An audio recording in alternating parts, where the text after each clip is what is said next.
Right now, as of this week, you need to earn over $120,000 a year just to afford the monthly payment on a median-priced American home. In 2020, that number was $66,000. Let that sink in for a second. Before we dive in, I need to be clear, I am not a financial advisor. This video is for educational purposes only. Investing involves risk, so always do your own research before making any financial decisions.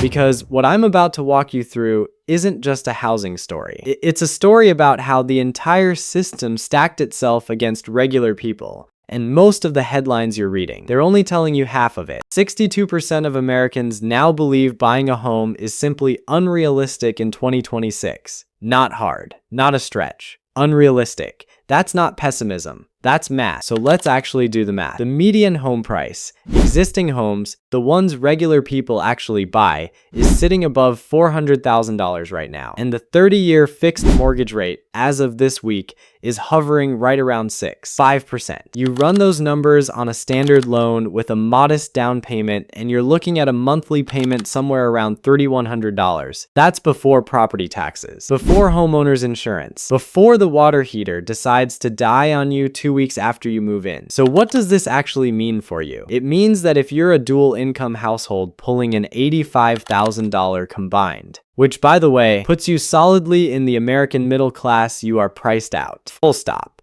Not squeezed. Not stressed. And here's the part nobody wants to say out loud. This didn't happen by accident. Let me back up a little because the story most people hear goes something like this. Interest rates went up, homes got expensive, supply is low, it'll correct itself eventually. And yeah, sure, that's technically not wrong. But it's like saying your car broke down because the engine stopped running. Okay, but why did the engine stop? Let's start with the lock-in effect, because this one is wild, and I don't think people fully grasp what it's doing to the market. There are tens of millions of homeowners out there sitting on mortgages from 2020 and 2021 when rates were at historic lows. We're talking 2.65% at the floor, and those people are not moving. They can't afford to. If you're locked in at 3% on a home that's now worth $450,000, moving up means giving up that rate and stepping into a 6.5% loan. The monthly payment difference alone could be $800, $1,200 more per month. So what do people do? They stay. They become, and I love this phrase, accidental landlords. They can't sell at the price they want, so they rent the house out instead. The for sale inventory never shows up, and you, sitting there refreshing Zillow on your lunch break,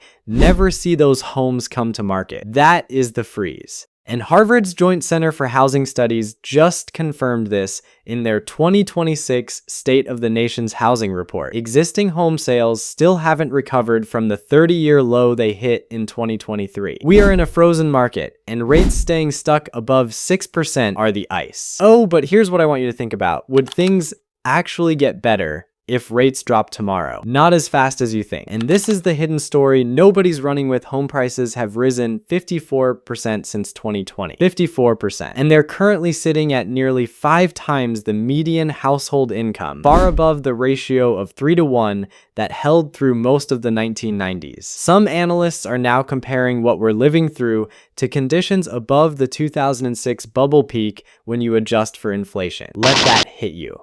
We are, in some measures, in more overvalued territory than the run-up to the last housing crash. Oh, so if rates drop and demand floods back in, but supply still isn't there, prices could go up again. You'd trade one problem for a slightly different problem with better optics. Now, let's talk about supply, because this is where the real policy failure lives, and it's been hiding in plain sight for decades. America is short somewhere between 2 and 7 million homes, depending on which study you read and which income bracket you're measuring. The National Low Income Housing Coalition puts the affordable rental shortfall alone at 7.2 million units. 7.2 million. And just this month, the Housing Affordability Institute flagged that building permits for May came in at a seasonally adjusted annual rate of 1.41 million, actually down from April. And housing completions dropped more than 8% from the prior month. We are not building our way out of this. Not even close. So why aren't builders just building more?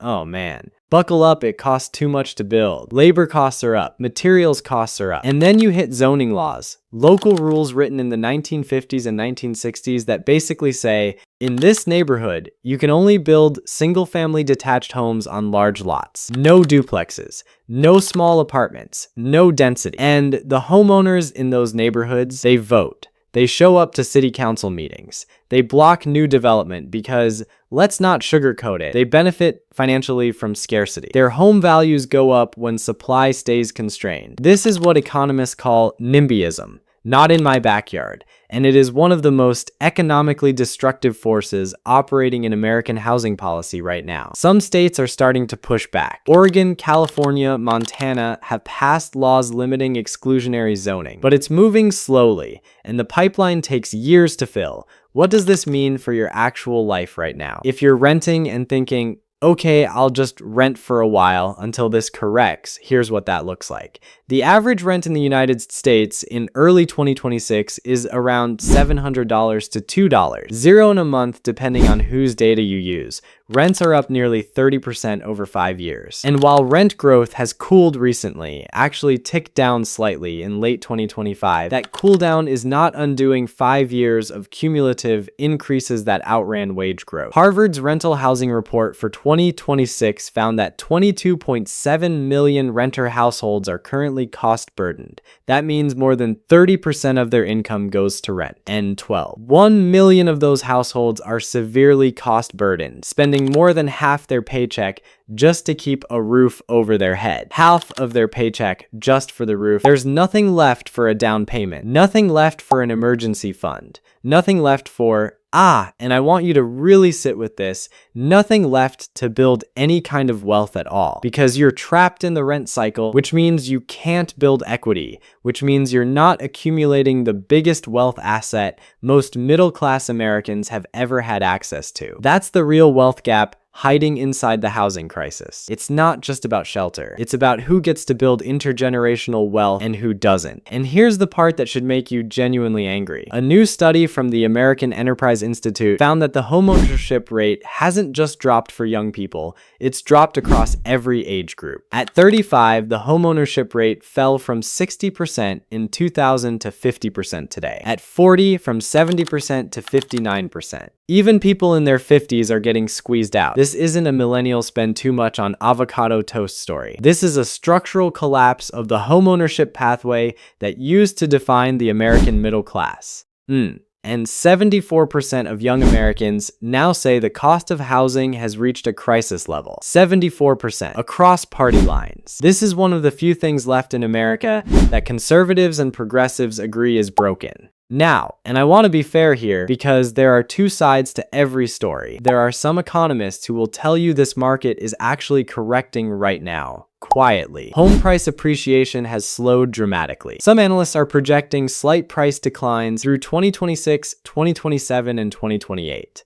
In markets like Austin, Texas, where they actually built a ton of new supply, rents fell by 11% between 2022 and 2025. So the theory that building more supply lowers prices, it works. It has worked. In the places that actually let it happen, the bearish take goes further. Some analysts argue that adjusted for inflation, we're sitting above 2006 bubble levels, and that when something breaks, whether it's a wave of job losses, a credit event, a surge in foreclosures, prices could correct more sharply than anyone expects. They point to Florida and Texas, where buyers' markets are already forming, where inventory has built up, and where some sellers are cutting prices just to move product. So is this a bubble, or just an affordability problem with no easy exit? Honestly, that depends entirely on where you live. In Jacksonville, Phoenix, Tampa, correction is already underway in pockets. In Boston, New York, Chicago, parts of the Midwest, still a brutal seller's market. There is no single US housing market. There are dozens of local markets behaving very differently right now. But here's the 12 to 24 month picture that most people are missing.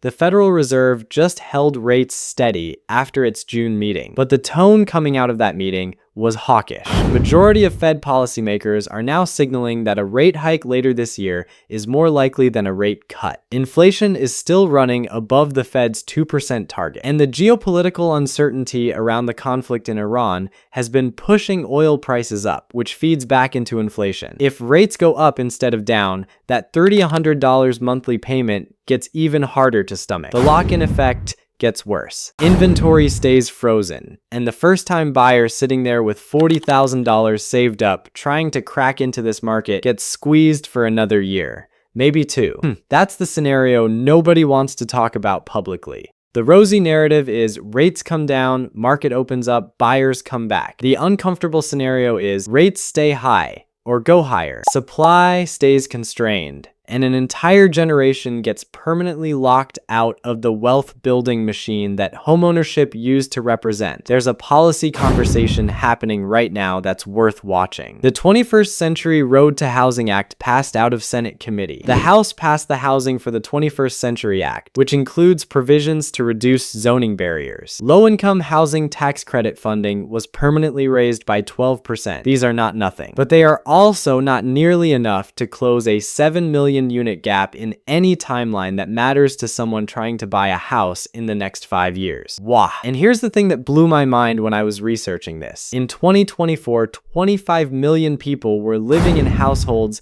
spending more than half their income on rent. Not 30%, the standard definition of cost burdened. Half. That's the population of Australia, living paycheck to paycheck with nothing left, just to not be on the street. And only 1 in 4 households that qualify for federal housing assistance actually receives it. 1 in 4, the rest are just out there, working 2 jobs, skipping the dentist, not putting anything in the 401k because the rent is due, and watching the gap between where they are and where homeownership is get wider every single quarter. Yeet. So the real question, the one I want to leave you thinking about, is this. If the system isn't building enough homes, if existing homeowners won't sell, if rates aren't coming down fast enough, and if wages aren't keeping pace with prices, what actually changes this? Is it policy? Is it a market correction that nobody wants to say out loud? Or are we normalizing something we shouldn't be normalizing? I don't have a clean answer for you. Nobody does. What I do know is that the way out of this requires you to be one of the most informed people in the room. Read the actual data, the Harvard Joint Center report, the NAR inventory numbers, the local market data